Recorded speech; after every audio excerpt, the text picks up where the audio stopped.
Hello बच्चा लोग, कैसे हो आप सब। मैं निकुंज हरीवाला एक बार फिर से आप सबका स्वागत करता हूं आपके अपने learning platform magnetic science institute पे, जहां पर आपके लिए एनसीईआरटी फिजिक्स एंड केमिस्ट्री करा जाता है simplified, point to point, line to line, with each and every example, with each and every exercise question जो आपको काम में आता है बोर्ड एग्जाम में, नीट एग्जाम में, as well as JEE exam में, क्योंकि कंसेप्ट सर्वोपरि है। पिछले 3-4 साल से अगर आप एंट्रेंस एग्जाम के पेपर एनालिसिस करेंगे, आप पाएंगे कि बहुत सारे क्वेश्चंस थियरी बेस्ड पूछे जा रहे हैं और जो एनसीईआरटी के लाइन टू लाइन में से होते हैं। ओके, चलिए बच्चा लोग, साथ साथ में ये सारे लेक्चर के आपको नोट्स प्रोवाइड करे जाते हैं, जिसका लिंक आपको डिस्क्रिप्शन में दिया हुआ है। अगर आप चैनल पे नए हो, चैनल को सब्सक्राइब करिए, वीडियो को लाइक करिए, ताकि मेरे जैसे छोटे छोटे क्रिएटर्स को थोड़ी सी मदद मिले। साथ में आप कमेंट में ये भी बताइए कि आप कौन से सिटी में से बैठ के ये वीडियो को देख रहे हो, ताकि हमें पता चले कि हमारी रीच कहाँ तक है। तो electrostatic potential and capacitance chapter का ये अध्याय नंबर 4। लास्ट अध्याय में हमने पोटेंशियल एनर्जी डिस्कशन करी थी। इस अध्याय में हम करने वाले हैं कुछ फैक्ट रिलेटेड बातें, that is the electrostatics of conductor. Conductor मतलब मेटल ले लो। अगर मेटल को इलेक्ट्रिक फील्ड में रखोगे तो मेटल किस तरह से बिहेव करेगा, this is what we are going to see here. चलिए फटाफट, बहुत सारी थियरीज करनी है बेटा। So conductor contains what? Mobile charge carrier. दो तरह के कंडक्टर होते हैं, एक होते हैं मेटालिक कंडक्टर, जिसमें इलेक्ट्रॉन चार्ज कंडक्ट करने का काम करते हैं, और जैसे ही आप इलेक्ट्रिक फील्ड लगाते हो तो ये जो इलेक्ट्रॉन्स है उनको ड्रिफ्ट लगता है। फील्ड की वजह से फोर्स बनेगा, फोर्स की वजह से इलेक्ट्रॉन थोड़े थोड़े ड्रिफ्ट होंगे। ये थर्ड चैप्टर में आप डिटेल में सीखोगे। और अगर इलेक्ट्रोलाइट है, जैसे कि सॉल्यूशन NaCl का सॉल्यूशन, वो भी इलेक्ट्रिसिटी कंडक्ट करता है, और उसमें इलेक्ट्रिसिटी कंडक्ट करवाने का काम कौन करता है बच्चा? Positive and negative ions. Okay, चलिए। सो इनसाइड अ कंडक्टर, अब कुछ फैक्ट देखना है आपको। Inside a conductor electrostatic field is always zero. Conductor की यह खासियत है, कंडक्टर के अंदर कभी भी कोई फील्ड होती नहीं है।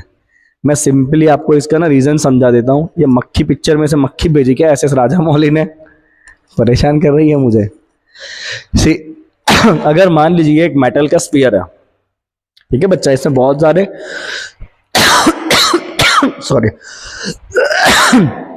इसमें बहुत सारे फ्री इलेक्ट्रॉन्स है ऑलरेडी। अब अगर आप इसको एक्सटर्नल फील्ड में रखोगे बच्चा, राइट, सपोज आपने इसको फील्ड में रखा, सपोज इस तरफ आपका फील्ड है। ये एक बात भी आपको समझनी है, धीरे धीरे आप सारे पॉइंट क्लियर करोगे। इस तरह से आपने ना इसको फील्ड में रख दिया। Okay, late me draw it one more time. पहले ना अपने फील्ड बनाते हैं और उसके अंदर हम स्फीयर को रखते हैं। तो सपोज ये हमने फील्ड बनाई बच्चा, और इस फील्ड में हमने एक मेटल के स्फीयर को या मेटल के स्लैब को डाल दिया। ये स्लैब बना हुआ है मेटल का। हमें पता है बेटा, मेटल के अंदर बहुत सारे फ्री इलेक्ट्रॉन्स होते हैं। अभी फील्ड अगर आपका इस तरफ है, राइट, तो ऑब्वियसली यहाँ पे क्या चार्ज होगा? पॉजिटिव, और यहाँ पे क्या चार्ज होगा? नेगेटिव, क्योंकि फील्ड होता है पॉजिटिव टू नेगेटिव की तरफ। तो ये जो पॉजिटिव है वो मेटल में से क्या करेगा? सारे नेगेटिव को अपनी तरफ खींचेगा।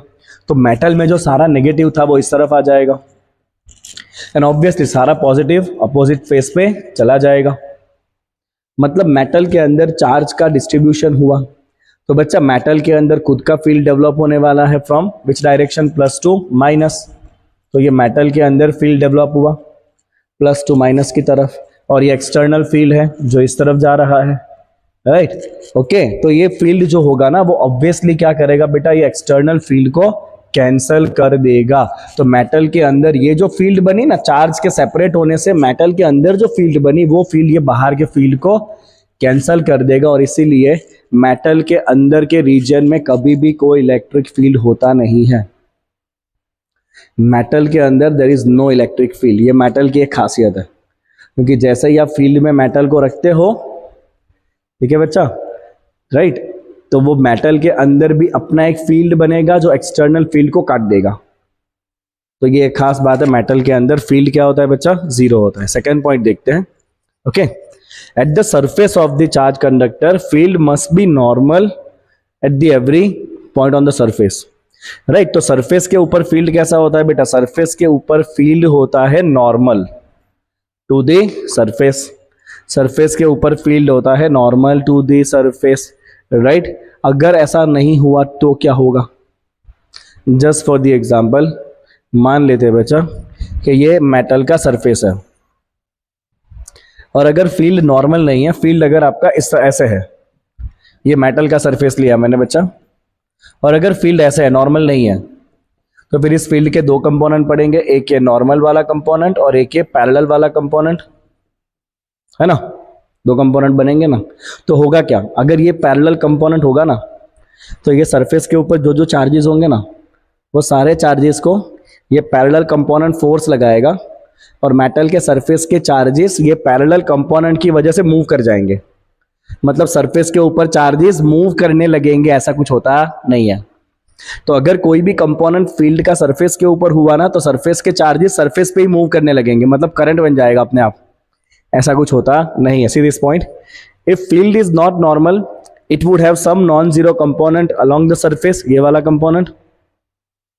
Free charges on the surface would experience force and the free charges will start moving, but ऐसा कुछ होता नहीं है। In the static situation therefore electric field should have no tangential component, मतलब ये टेंजेंशियल कंपोनेंट कभी भी अलाउड नहीं है, सिर्फ और सिर्फ यही कंपोनेंट अलाउड है। आई बात समझ में? अगर फील्ड नॉर्मल नहीं है तो फिर ये जो कंपोनेंट है पैरेलल टू सरफेस, उसकी वजह से चार्जेस सरफेस पे मूव करने लगेंगे, ऐसा कुछ होता नहीं है स्टैटिक कंडीशन में। Third, the interior of the conductor can have no excess charge in this static situation। क्या कहा है बच्चा? तो अगर ये मेटल का स्फीयर है, ठीक है, मेटल का अगर ये स्फीयर है, ओके, और अगर आपने इसके ऊपर कुछ चार्ज रख दिया अंदर, तो मेटल की खासियत है कि सारा चार्ज हमेशा कहाँ आ जाएगा? सरफेस पे आ जाएगा। क्यों ऐसा भाई? मैं इसका रीजन आपको समझाता हूं। तो आपने क्या कहा बेटा कि मेटल के अंदर कभी कुछ भी फील्ड नहीं हो सकता है, आपने कहा ना, मेटल के अंदर कभी कोई फील्ड नहीं होता है। मेटल के अंदर अगर आप एक्सटर्नल फील्ड में भी मेटल को रखोगे तो भी वो मेटल एक्सटर्नल फील्ड को भी काट देता है। So if I draw the Gaussian surface very close to surface, अगर मैं सरफेस के पास एक गॉसियन सरफेस बना दूं और इसके ऊपर अगर मैं गॉस लॉ अप्लाई करूं, ठीक है, तो गॉस लॉ क्या था? E into A is equal to summation of Q by epsilon zero. अभी अंदर फील्ड क्या है? जीरो, मतलब अंदर जो समेशन ऑफ क्यू है वो कैसा रहेगा? जीरो रहेगा। मतलब अब जो भी चार्ज मेटल के ऊपर या कंडक्टर के ऊपर रखोगे वो सारा चार्ज सिर्फ और सिर्फ कहां पे होगा? उसके सरफेस पे होगा। मेटल के बॉडी के अंदर हमेशा चार्ज क्या रहता है? जीरो रहता है। तो ये भी एक मेटल की खासियत है, बॉडी के अंदर चार्ज क्या होता है? जीरो। तो 3 पॉइंट हमने सीखे। सबसे पहला, बॉडी के अंदर फील्ड जीरो, सरफेस पे फील्ड नॉर्मल, और सारा चार्ज कहां होगा? सरफेस पे। बॉडी के अंदर चार्ज नहीं हो सकता है मेटल के अंदर, राइट, या कंडक्टर के अंदर। Then electrostatic potential is constant. क्या कहा है बेटा? Next point, potential is constant throughout the volume of the conductor and has the same value as the surface. ये भी बड़ी सिंपल सी बात है। ओके, सपोज मान लीजिए कि एक मेटल है, इसके सरफेस का वोल्टेज है V, और आपने क्या देखा अभी कि बेटा अंदर इलेक्ट्रिक फील्ड क्या होता है? जीरो। अगर फील्ड जीरो है तो अंदर वोल्टेज क्या होगा? Constant, right. अगर फील्ड जीरो है तो वोल्टेज क्या होता है बच्चा? कांस्टेंट होता है। ये आपने इसी चैप्टर में अध्याय नंबर 2 में सीखा है। मतलब मेटल के अंदर हर एक पॉइंट का वोल्टेज कैसा होता है? कांस्टेंट होता है, और वो वोल्टेज सेम होगा जितना कहां पर है? सरफेस के ऊपर है। तो ये हो गया आपका पॉइंट नंबर 4। अंदर हर एक पॉइंट का voltage constant and that is same as the voltage on the surface. Okay, चल बच्चा, since field is equal to zero inside the conductor and there is no tangential component on the surface, there is no work done in moving a small test charge within a conductor and on its surface। अगर किसी charge को आप अंदर अंदर move करना चाहते हो, freely कर सकते हो, क्योंकि अंदर फील्ड ही नहीं है तो फोर्स ही नहीं होगा, तो वर्क क्यों करना है? मतलब अंदर आपको कोई वर्क नहीं करना है, तो अंदर हर एक पॉइंट का वोल्टेज कैसा होता है? कांस्टेंट होता है। और सरफेस की फील्ड भी कैसे थी बेटा? सिर्फ और सिर्फ नॉर्मल थी, टेंजेंशियल कोई फील्ड थी ही नहीं। तो आप सरफेस के ऊपर भी चार्ज को आराम से मूव कर सकते हो without any work. Got it? इसीलिए सरफेस का वोल्टेज और अंदर हर एक पॉइंट का वोल्टेज कैसा होता है? सेम होता है। तो there is no potential difference, between the 2 points inside और on the surface of the conductor. ठीक है बेटा, चलो देखो मैं आपको हर बार यही बात बताता हूँ कि मेरा एक ही काम है, सारी चीजें आपको ना डिटेल में पढ़ाना, अच्छे से पढ़ाना, राइट। कुछ भी चीजें खाए बिना पढ़ाना। छोटे छोटे फॉर्मूला करके तो मैं भी चैप्टर खत्म कर सकता हूँ, 25 30 50 एमसीक्यूज करा दूं, आप खुश हो जाओगे, ये हो गया ये हो गया ये हो गया, ऐसा नहीं होता है, राइट। अगर कंसेप्ट सही से सीखोगे ना तो एमसीक्यूज आप फटाफट सॉल्व कर पाओगे, याद रखना मेरी ये बात। अगर कंसेप्ट ही नहीं सीखा, एक दो फॉर्मूला देख लिया और एमसीक्यू करने लग गए ना, तो हमेशा आपको चीजों को एक्सेप्ट करते रहना पड़ेगा कि हाँ ये ऐसा ये ऐसा ये ऐसा, ऐसा नहीं। कंसेप्ट सही से सीखा ना तो फिर एमसीक्यूज में आपका दिमाग सही चलेगा, तो कंसेप्ट पे ध्यान देना हमेशा। चलिए, सरफेस पे इलेक्ट्रिक फील्ड होता कितना है, तो देखिए बड़ी सिंपल सा बात है, मैं एक सरफेस यहां बना लेता हूं, सपोज ये मेटल है, और हमने क्या देखा, सारा चार्ज कहां होगा, सिर्फ उसके सरफेस पे, अंदर तो कोई चार्ज होता है ही नहीं, और ना ही अंदर कोई इलेक्ट्रिक फील्ड होती है, तो इसके अंदर चार्ज भी नहीं होता, इसके अंदर फील्ड भी नहीं होता है। सारा फील्ड कहां होता है, बाहर होता है, वो भी कैसे होता है, सरफेस को नॉर्मल।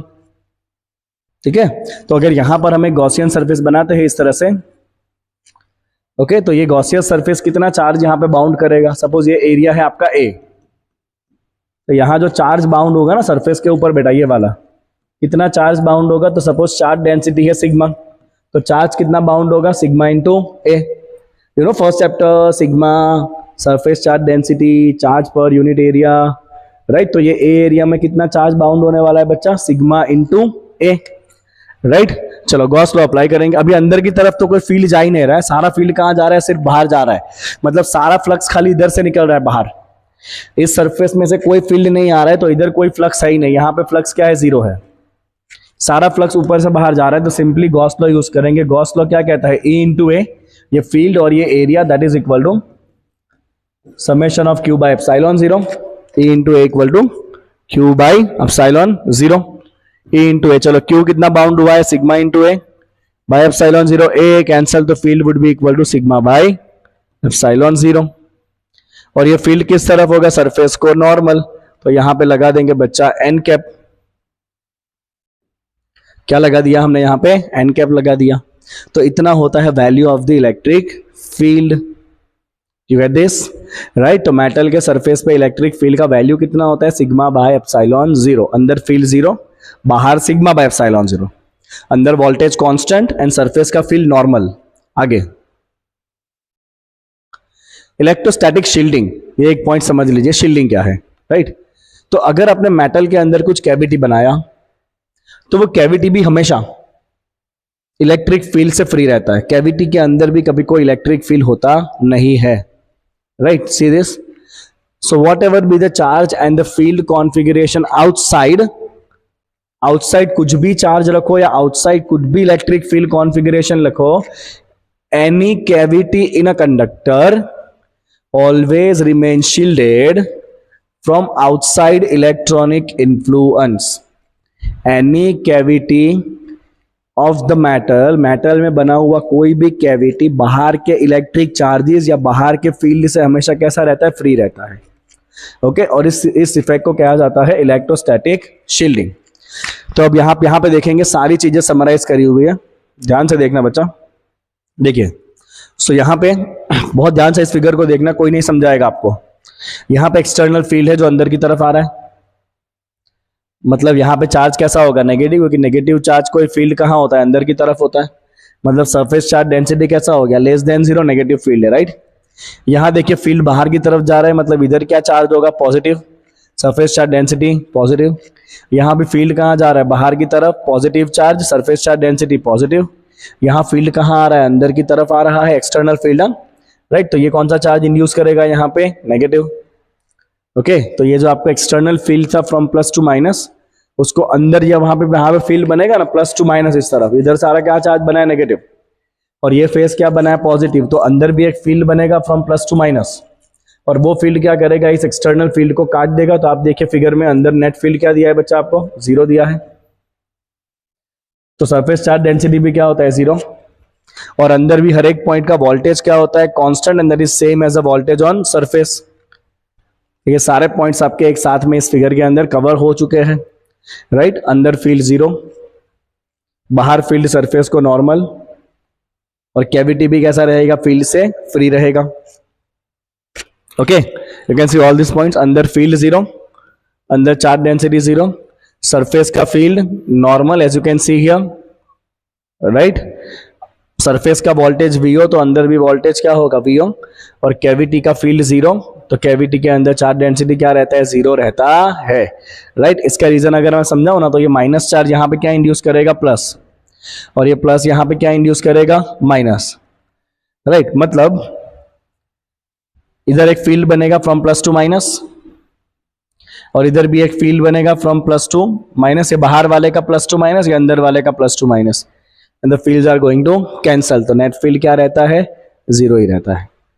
Okay fine. तो इसीलिए कहा जाता है कि जब बहुत बिजलियां कड़क रही हो तो कार के अंदर बैठे रहो, क्योंकि कार का जो चेसिस है वो मेटल का बना होता है, और मेटल के अंदर कभी कोई इलेक्ट्रिक फील्ड एंट्री करती नहीं है, तो कार के अंदर आप हमेशा सेफ रहोगे। आपकी कार के ऊपर अगर बिजली गिरेगी तो कार के अंदर उसका कोई इफेक्ट होने वाला नहीं है, तो इसीलिए आप कार के अंदर बैठे रहेंगे, बेनिफिट में रहेंगे। बाहर जाएंगे, बिजली गिरी, ओम स्वाहा हो सकता है। ओके चलिए लेट्स सी सम एग्जांपल। ये बड़ा सा थियरी क्वेश्चन है। A comb run through once dry hair attracts small bits of paper by, see ये आपने 9th-10th में भी किया होगा। जब आप कॉम्ब को ड्राई हेयर के साथ घिसोगे तो फ्रिक्शन की वजह से कॉम्ब के ऊपर चार्ज आएगा। कॉम्ब आपका प्लास्टिक है, प्लास्टिक पेसर नेगेटिव में आता है, फर्स्ट चैप्टर में मैंने कराया था आपको, राइट। तो प्लास्टिक के ऊपर नेगेटिव चार्ज आएगा। अब जैसे ही आप वो नेगेटिव प्लास्टिक के कॉम्ब को पेपर के टुकड़े की तरफ लाओगे, वो नेगेटिव पीस क्या करेगा, कहाँ ड्रॉ करके दिखाऊं मैं आपको, okay see let me draw it here. Suppose ये कॉम्ब है जिसके ऊपर कौन सा चार्ज आया हुआ है, नेगेटिव, राइट। उसकी वजह से उसके पास इसे इलेक्ट्रिक फील्ड बनी हुई है जो नॉन यूनिफॉर्म होगी, ऑब्वियस है। अब यहाँ पे अगर आप पेपर का पीस रखोगे ना, तो ये नेगेटिव चार्ज क्या करेगा, पेपर के पीस में डाइपोल इंड्यूस करेगा, राइट। इस तरह से डाइपोल इंड्यूस होने वाली है, प्लस पास में माइनस दूर, right. And because of this is going to attract, इसीलिए ये क्या होने वाला है, अट्रैक्ट होने वाला है। The paper pieces will start dancing, अगर आपने देखा हो कभी, right. See this is because the comb gets charge by friction, comb के ऊपर नेगेटिव चार्ज आ जाएगा by friction. Molecule in the paper gets polarized, जो मैंने आपको बताया, राइट। पेपर के पीस में डाइपोल मोमेंट बनेगा, resulting in a net force of attraction. If the hair is wet और if it is a rainy day, friction बहुत कम होगा। अगर गीले बाल है तो फ्रिक्शन नहीं हो पाएगा इतना, तो इसीलिए गीले बालों में ये नहीं होता है। अगर सूखे बाल है फ्रिक्शन ज्यादा होगा, कॉम्ब के ऊपर चार्ज आएगा and paper pieces will start dancing. सूखे में ऐसा होता, फिर गीले में ऐसा होता नहीं है। Ordinary rubber is an insulator, but special rubber tyres of aircraft are made lightly conducting. Why is this necessary? तो जो एयरक्राफ्ट के टायर होते हैं ना, उसको थोड़ा कंडक्टिंग रखा जाता है। उसका रीजन है कि जब लैंड होगा प्लेन, तब उसके टायर और रोड के बीच में फ्रिक्शन होगा। फ्रिक्शन की वजह से रबर के ऊपर चार्ज आएगा, और अगर वो चार्ज किसी तरह से अगर डिस्चार्ज नहीं करा गया, then there can be accident. तो वो चार्ज फ्लो हो जाए, इसीलिए रबर को थोड़ा सा नेचर में कंडक्टिंग बनाया जाता है। See this to enable them to conduct the charge produce by friction to the ground. अगर चार्ज कंडक्ट नहीं हो जाएगा तो टायर के ऊपर रह जाएगा, एक्सीडेंट हो सकता है, right. As too much of static electricity may result in spark and result in fire. Then vehicles carrying inflammable materials usually have a metallic ropes touching the ground during the motion. Why? तो आपने देखा होगा जो बड़े बड़े truck जिसके अंदर petrol या डीजल जाता है ना, उसके पीछे एक चेन लटकती रहती है जो जमीन के साथ टकराती है। क्यों भाई? तो इसका रीजन भी यही है कि एयर के फ्रिक्शन की वजह से वो टैंक के ऊपर चार्ज बन सकता है, और अगर वो चार्ज को आपने फ्लो नहीं करा दिया जमीन में, then there is chances of spark. और अगर स्पार्क हुआ, आप पेट्रोल लेके जा रहे हो, फिर आगे आपको पता ही है क्या होने वाला है, दूसरे दिन पेपर में न्यूज आ जाएगा। अभी कभी एक थोड़े मतलब कुछ सालों पहले की बात है, पाकिस्तान के अंदर एक पेट्रोल का टैंक पलटी मार गया था, तो लोगों ने पेट्रोल लेने के लिए लाइन लगा दी, मतलब लूटने के लिए, एंड सडनली वहां कुछ स्पार्क हो गया और बहुत बड़ा हादसा हुआ था। ऐसा मैंने पढ़ा था, कुछ सालों पहले की बात है ना।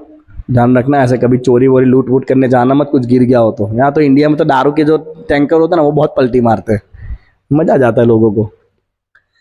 ओके से दिस, तो इसका रीजन है कि जब फ्रिक्शन होगा एयर और टैंक के बीच में, तो चार्ज डेवलप होंगे और चार्ज फ्लो हो जाए, इसके लिए चेन लटकते रहता है जो सारे एक्सेस चार्ज को ग्राउंड में जाने देगा और हादसा नहीं होगा।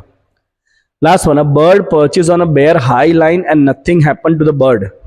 अ man standing on the ground touches the same line and gets fatal shock. Why? आपने कभी सोचा है कि पंछियां क्यों आराम से इलेक्ट्रिक लाइन के ऊपर बैठे रहते हैं?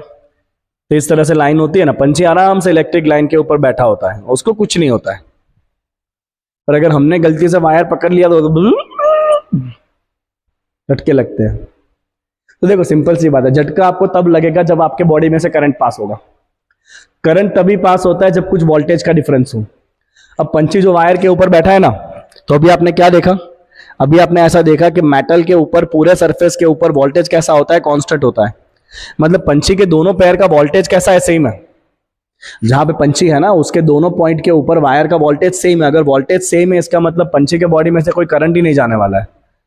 अगर ये पंछी गलती से ये लाइन को टच कर गया ना, तो फिर वो पंछी का बारबेक्यू बन जाएगा। क्या बन जाएगा? उसका बारबेक्यू बन जाएगा, क्योंकि दोनों लाइन में वोल्टेज डिफरेंस होता है।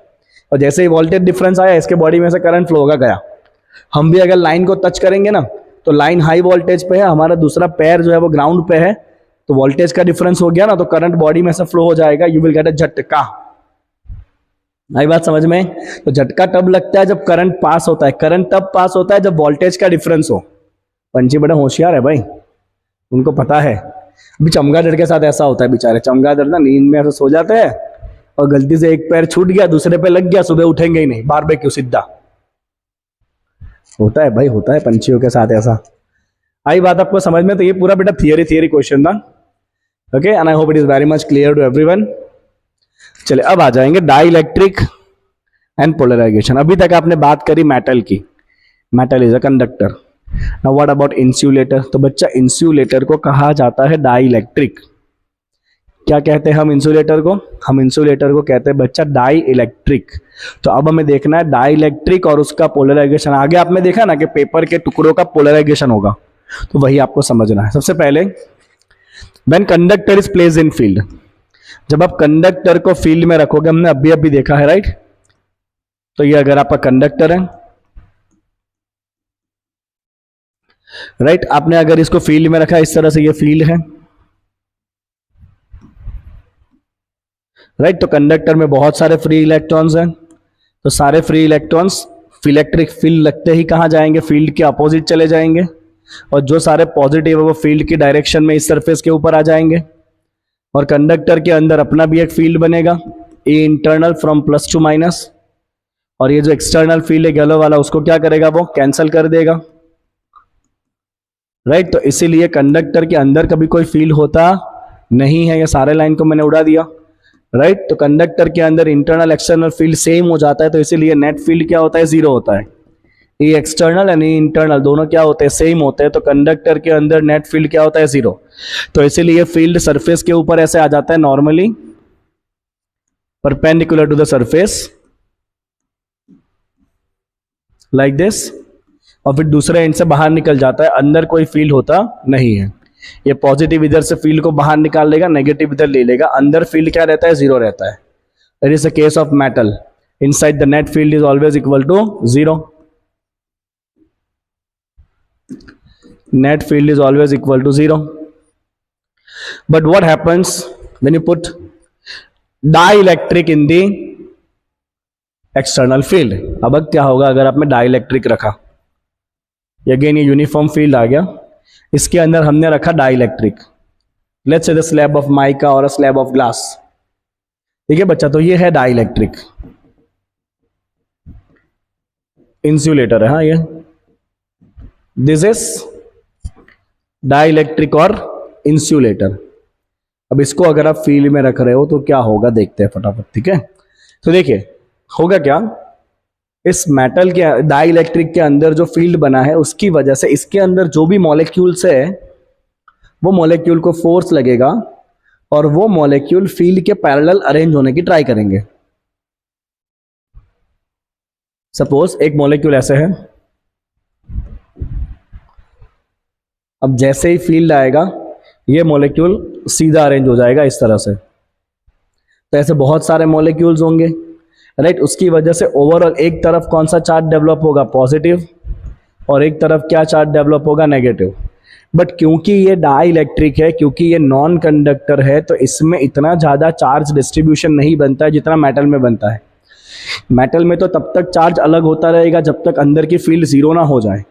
यहाँ ऐसा नहीं होता, इसकी कुछ कैपेसिटी होती है पोलराइज होने की, चार्ज को प्रोड्यूस करने की। ये चार्ज को हम कहेंगे सिग्मा बी, बाउंड चार्जेस, और ये माइनस सिग्मा बी। तो ये जो बाउंड चार्जेस बने सरफेस के ऊपर, उसकी वजह से अंदर एक फील्ड बनेगा। बट ये जो फील्ड बनाना आपका बाउंड चार्जेस का, वो फील्ड एक्सटर्नल जितना स्ट्रांग नहीं होने वाला है, तो एक्सटर्नल फील्ड बड़ा है, देखो। इसीलिए यहां पे अंदर नेट फील्ड जीरो होता नहीं है, राइट। तो डाई इलेक्ट्रिक के अंदर नेट फील्ड जीरो नहीं होता, ये इसकी खासियत है। मतलब डाई इलेक्ट्रिक में अंदर कुछ ना कुछ फील्ड रह जाता है। मेटल में फील्ड क्या हो जाता है, पूरा साफ सफाई हो जाता है। दिख रहा है अंदर आपको? इसमें ऐसा होता नहीं है, क्योंकि इसमें चार्ज सेपरेट हो रहे हैं, बट क्योंकि इतने ज्यादा कोई चार्ज है ही नहीं, तो इतना स्ट्रॉन्ग फील्ड अंदर जनरेट नहीं हो पाता है। इसीलिए अंदर जो फील्ड बन रहा है वो एक्सटर्नल फील्ड को पूरी तरह से कैंसिल नहीं कर पाएगा, बस थोड़ा सा रिड्यूस करेगा। तो मेटल में सब कैंसिल हो जाएगी फील्ड, इसमें कुछ फील्ड आपकी बच जाएगी। This is the case of dielectric and this is the case of conductor. बड़ा लिख दूं कंडक्टर, मैंने इधर क्यों लिखा है, क्या लिखूं, इधर ही लिख देता है मैं, नहीं मेटल नहीं, कंडक्टर। तो दोनों केसेस बच्चा ध्यान रखना आप, ठीक है। ये कंडक्टर का केस है और ये केस है डाइलेक्ट्रिक का, ओके। इसमें नेट फील्ड जीरो हो जाता है, इसमें नेट फील्ड जीरो होता नहीं है। See this. सो डाइलेक्ट्रिक मतलब इंसुलेटर को जब आप फील्ड में रखोगे तो वो क्या करेगा, it will induce dipole moment by what, stretching और reorienting the molecule of the dielectric. ये डाइलेक्ट्रिक के मोलेक्यूल को स्ट्रेच करेगा, रीओरिएंट अरेंज करेगा और उससे डाइपोल मोमेंट बनाएगा। कौन, electric field. The collective effect of all the molecular dipole moment is net charge. ये सारे डाइपोल मोमेंट का कलेक्टिव इफेक्ट क्या है बच्चा, ये नेट चार्ज। इसके अंदर सारे डाइपोल जो अरेंज हुए ना, उसकी वजह से आपको सरफेस पे कुछ चार्ज मिला है on the dielectric which produce a field. तो ये जो चार्ज डिस्ट्रीब्यूशन मिला उसकी वजह से एक फील्ड बना, the field which oppose the external field. तो ये जो ब्लू वाला फील्ड बना वो क्या कर रहा है, येलो वाले फील्ड के अपोज में आ रहा है, राइट। तो यहां पे फील्ड रखने से डाइपोल मोमेंट इंड्यूस हुए, उसकी वजह से आपको सरफेस पे कुछ नए चार्ज डिस्ट्रीब्यूशन मिला, और जिसने सर अंदर क्या करा, एक अपोजिंग फील्ड बनाया, right. Unlike a conductor, this opposing field does not exactly cancel the external field. ये खाली फील्ड को रिड्यूस करेगा, इतना स्ट्रांग नहीं है जो मैंने आपको बताया, इधर तो कैंसिल ही हो जाता है। अब दो तरह के बच्चा डाइलेक्ट्रिक है, बहुत सिंपल सी बात है ये, एक है नॉन पोलर, एक है पोलर। सो नॉन पोलर आपने केमिस्ट्री में सीखा होगा, ऐसे मॉलिक्यूल जिसमें पॉजिटिव चार्ज और नेगेटिव चार्ज का सेंटर एक ही जगह पे होता है, right. The centres of positive and negative charges coincide. क्योंकि पॉजिटिव नेगेटिव का सेंटर एक ही जगह पर है तो इसमें कोई डाइपोल मोमेंट होता नहीं है। एग्जांपल्स आप ले लो, O2 ले लो, हाइड्रोजन ले लो। On the other hand if you have a polar molecule, तो पोलर मॉलिक्यूल में पॉजिटिव और नेगेटिव चार्ज का सेंटर ऑलरेडी सेपरेटेड होता है। पोलर है ना, पॉजिटिव नेगेटिव ऑलवेज सेपरेट होता है, मतलब ऑलरेडी डाइपोल होता है। तो they have permanent dipole moment, they have permanent dipole moment. Example HCl हो गया, वाटर हो गया, अब ये सब आप केमिस्ट्री में करे हुए हो। आप देख सकते हो यहाँ पे H2, पॉजिटिव चार्जेस का सेंटर भी इधर होगा, नेगेटिव का सेंटर भी इधर होगा, ये डाइपोल मोमेंट जीरो हो गया। CO2 भी सिमेट्रिक है, केमिस्ट्री में आप पढ़े हो ना, अगर मॉलिक्यूल सिमेट्रिक है डाइपोल मोमेंट जीरो हो जाता है। नहीं पढ़े हो तो मेरा ही लेक्चर है केमिकल बॉन्डिंग, जाके देख लेना प्लेलिस्ट में, पता चल जाएगा कौन पोलर होता है कौन पोलर नहीं होता है। अभी फिजिक्स पॉइंट ऑफ व्यू से आगे बढ़ते हैं, राइट। दो स्लाइड और है बच्चा, and then this lecture will also be completed. 36-37 minute में कंप्लीट हो जाएगा। छोटा सा एक वाटर ब्रेक दे दो मुझे। आज मैं 2 लेक्चर साथ में रिकॉर्ड कर रहा हूँ, अध्याय 3 अध्याय 4, 2 लेक्चर मैंने रिकॉर्ड करे हैं, क्योंकि मैंने आपको वादा किया था ना, मैं शुरुआत भले लेट करी है बट खत्म मुझे सबसे जल्दी करना है। लास्ट ईयर में मेरे लाइव क्लासेस डालता था, बट जैसे मैंने कहा ना आपको, मेरे लाइव क्लास में भी 92 स्टूडेंट्स हैं, तो उनके साथ थोड़ा सा अनजस्टिस हो जाता है ना, और आपके साथ भी अनजस्टिस हो जाएगा, बिकॉज मैं आपके साथ इस तरह से बात नहीं कर पाता हूँ, फिर मुझे फिर उनके साथ ही बात करने पड़ता है ना, जो लोग बैठे हैं यहाँ पे। तो मैं चाहूँ तो ऐसे ऐसे बोल कर सकता हूँ काम, मैं उनको पढ़ाते रहूँ, बट नहीं, मज़ा नहीं आता इसमें, है ना। ये एक राजा मौली ने मक्खी भेजी है, मक्खी 2, अब परेशान कर रही है कब से। कुछ टाइम पहले ये एक मच्छर था, काट रहा था मुझे, अब मक्खी हो गई, तो दोनों है पता नहीं। चलो एनीवेज आगे बढ़ते हैं। तो सबसे पहले बेटा ये जो नॉन पोलर मॉलिक्यूल्स है ना, नॉन पोलर मतलब आप देखो पॉजिटिव नेगेटिव सेंटर एक ही जगह पर है, राइट। और जब फील्ड 0 है ना, तो ये ऐसे ही पड़े रहेंगे, और अब जैसे ही फील्ड लगाते हो व्हाट विल हैपन, देखो अगर आपने फील्ड लगाया, सपोज आपने इस तरफ फील्ड लगाया, ठीक है, ऐसे, तो ऑब्वियसली यहां पे क्या होगा प्लस, इस तरफ क्या होगा माइनस। तो ये प्लस क्या करेगा, ये जो माइनस वाला पार्ट है ना उसको अपनी तरफ खींचेगा। तारीख तो मेरे मुंह से गाली दे देगी ये मच्छी, अब ऐसा लग रहा है, मच्छी नहीं मक्खी, ओके। तो ये फील्ड की वजह से अगर आप इस तरफ फील्ड लगा रहे हो, मतलब इधर आपका पॉजिटिव बनेगा, ये पॉजिटिव क्या करेगा, ये नेगेटिव को अपने क्लाउड की तरफ खींचेगा, और पॉजिटिव क्लाउड इस तरफ जाएगा। मतलब जो मॉलिक्यूल नॉन पोलर था, वो मॉलिक्यूल के अंदर डाइपोल मोमेंट इंड्यूस हुआ, आप देखो पोलर हो गया है, प्लस माइनस सेपरेट हो गए, very simple. So the non-polar molecule develops an induced dipole moment. This will develops an induced dipole moment, right? Okay, and it is said to be polarized. अब इसमें जो dipole moment बनेगा ना, that is directly proportional to the external field. आप जितना field को strong रखोगे उतना डाइपोल मोमेंट ज्यादा बनेगा। तो ऐसे डाइलेक्ट्रिक को कहते हैं, अगर dipole moment P is directly proportional to external field है, तो ऐसे मटेरियल को कहते हैं बेटा लीनियर आइसोट्रोपिक डाइलेक्ट्रिक। क्या कहते हैं इसको, लीनियर आइसोट्रोपिक डाइलेक्ट्रिक। अगर डाइपोल मोमेंट और इलेक्ट्रिक फील्ड डायरेक्ट प्रोपोर्शन में है तो the induced dipole moment of different molecules will add up, हर एक मॉलिक्यूल का डाइपोल मोमेंट ऐड होगा, giving a net dipole moment in the presence of the electric field, जो आप यहां पे देख पा रहे हो। तो यहाँ पे एक तरफ सब माइनस आ गया, एक तरफ प्लस हो गया, आपको कुछ नेट डाइपोल मोमेंट मिलेगा। तो जो नॉन पोलर था, फील्ड आते ही चार्जेस सेपरेट हुए, पोलर हो गया, राइट, ओके। चलो अब अगर पहले से ही पोलर मॉलिक्यूल है, तो मतलब पहले से ही प्लस माइनस चार्जेस सेपरेट है, बट अब देखो बच्चा, जब फील्ड नहीं है ना, तो सारे डाइपोल रैंडमली अरेंज्ड है, तो नेट डाइपोल मोमेंट 0 हो जाएगा, क्योंकि सब रैंडमली अरेंज्ड है ना। बट जैसे ही आप फील्ड लगाते हो ना, फील्ड की वजह से सारे डाइपोल को फोर्स लगेगा। अब अगर यहां भी बच्चा आपका इस तरफ का फील्ड है, ओके, अगर बच्चा आपका इस तरफ का फील्ड है, मतलब ऑब्वियसली यहां पे क्या होगा प्लस, यहां पे क्या होगा माइनस। तो ये सारा प्लस क्या करेगा, डाइपोल के सारे माइनस को अपनी तरफ लाएगा। देखो सारे माइनस कहां आ गए, लेफ्ट साइड पे, और सारे प्लस कहां चले जाएंगे, राइट साइड पे। मतलब नेट डाइपोल मोमेंट प्रोड्यूस हुआ। इसमें तो सारे डाइपोल रैंडम थे, फील्ड लगाते ही डाइपोल फील्ड के डायरेक्शन में ओरिएंट हुआ, डायरेक्शन में अपोजिट डायरेक्शन में। सी प्लस कहां पे आया आपका, इस तरफ आपका प्लस आ गया, ये ना सारा प्लस इस तरफ है, सारा माइनस इस तरफ है। तो डाइपोल मोमेंट कहां पे होता है बेटा, -2 प्लस। तो ओवरऑल डाइपोल मोमेंट फील्ड के डायरेक्शन में ही डेवलप होने वाला है। तो फील्ड के डायरेक्शन में ओवरऑल डाइपोल मोमेंट डेवलप हुआ, राइट। जो आप देख पा रहे हो यहां पे, जिस तरफ फील्ड है उसी तरफ ये डाइपोल मोमेंट प्रोड्यूस होया। आई बात समझ में, राइट। तो फील्ड के एब्सेंस में सारे डाइपोल रैंडम है, नेट डाइपोल मोमेंट 0, फील्ड लगते ही डाइपोल मोमेंट इंड्यूस हो गया, एक की तरफ सारे डाइपोल अलाइन हो गए।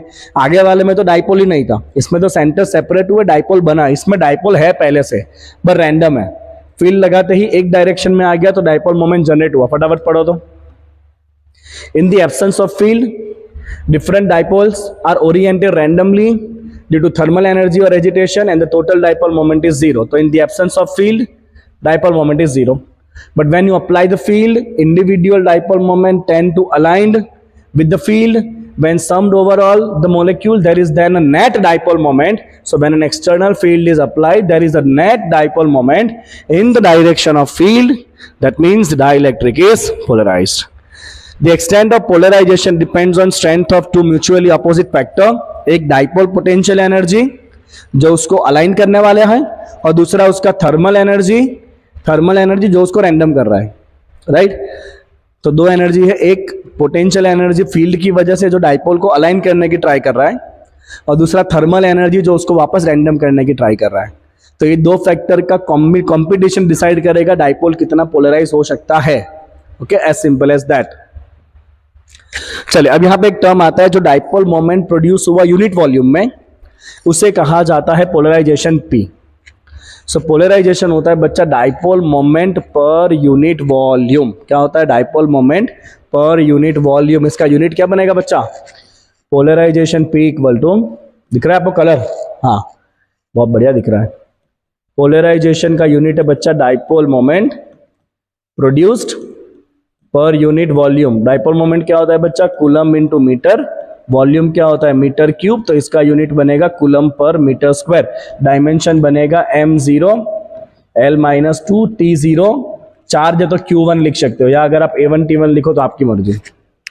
ओके, चलिए, फॉर लीनियर आइसोट्रॉपिक, अभी आपने क्या देखा बेटा? लीनियर के लिए आपने देखा कि जो पोलराइजेशन होने वाला है that is directly proportional to electric field, और जो कांस्टेंट आता है ना that is epsilon 0 into psi, और ये साई को कहा जाता है इलेक्ट्रिक ससेप्टिबिलिटी। क्या कहते हैं बच्चा? साई को कहा जाता है electric susceptibility of the dielectric medium. Understood? आई कुछ बात समझ में आपको? ओके, तो जो डाइपोल मोमेंट बनने वाला है, आप देखो यहां पे सारे डाइपोल्स अलाइन हो चुके हैं, ये अंदर अंदर के डाइपोल्स कैंसिल हो जाएंगे, राइट। अंदर अंदर जो प्लस माइनस है वो कैंसिल हो जाएगा, बट बाहर के माइनस को कैंसिल करने के लिए कोई नहीं है। तो इस तरफ पूरा माइनस बचेगा, इस तरफ पूरा प्लस बचेगा, और इसकी वजह से अंदर भी फील्ड बनेगा प्लस से माइनस की तरफ, ये प्लस ये माइनस, और जो इस एक्सटर्नल फील्ड को थोड़ा सा रिड्यूस कर देगा। एंड सी ओवरऑल क्या बना? यहाँ पे पोलराइजेशन बना। डाइपोल मोमेंट का डायरेक्शन क्या होता है? -2 प्लस, -2 प्लस, -2 प्लस, राइट। तो ये जो डाइपोल मोमेंट आपको दिख रहा है overall per unit volume, that's called polarisation.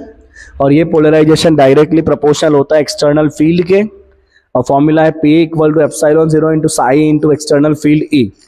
Okay, so last slide. Dielectric slab in external field, ये वाला case. The field causes uniform polarization of the electric slab. The positive end of the dipole remain unneutral. देखो dipole का positive end कैसा है? Unneutral है, right, on the right surface, and negative ends unneutral on the left surface। Right पे positive unneutral रह गया, left पे negative unneutral रह गया। This unbalance charges are the induced charges due to the external field. Thus the polarized dielectric is equivalent to, you can consider this is equivalent to two charged surfaces। बाकी सब तो कुछ है ही नहीं ना, so this can be considered as a two charged surfaces। It is equivalent to two charged surfaces with induced surface charge density। एक पे plus charge density है सिग्मा p, एक पे माइनस चार्ज डेंसिटी है माइनस सिग्मा p। तो बच्चा लोग यहाँ पे आपका एक थियरी टॉपिक कंप्लीट होता है कि इलेक्ट्रिक फील्ड में कंडक्टर और इंसुलेटर को रखने से वो किस तरह से बिहेव करते हैं। मोटा मोटा अगर देखें तो कंडक्टर के अंदर फील्ड 0 हो जाता है, राइट, और डाइलेक्ट्रिक में फील्ड रिड्यूस हो जाता है। कंडक्टर में फील्ड 0 एंड डाइलेक्ट्रिक को एक्सटर्नल में रखने से अंदर फील्ड रिड्यूस हो जाता है because of the polarization. Is that clear? इसका नोट्स चाहिए? डिस्क्रिप्शन में जा, डाउनलोड कर एप्लीकेशन, नॉमिनल प्राइस, पूरे साल लेके जा नोट्स, जब चाहे जहां चाहे। इतने अच्छे नोट्स एनसीईआरटी में से पढ़, टेक्स्ट बुक पढ़ने का काम है ही नहीं, ये पढ़ लिया काम हो गया। ठीक है बच्चा, चलिए अब लास्ट लेक्चर में, लास्ट अध्याय में बात करेंगे about the capacitor, and then एक और अध्याय आएगा जिसमें हम एनसीईआरटी एक्सरसाइज का डिस्कशन करने वाले हैं। टिल देन टाटा, बाय बाय, सी यू। जुड़े रहिए, पढ़ते रहिए, लाइक करना भूलिए मत, अपने दोस्तों के साथ शेयर भी जरूर आपको करना है। सी यू बच्चा लोग, बाय बाय।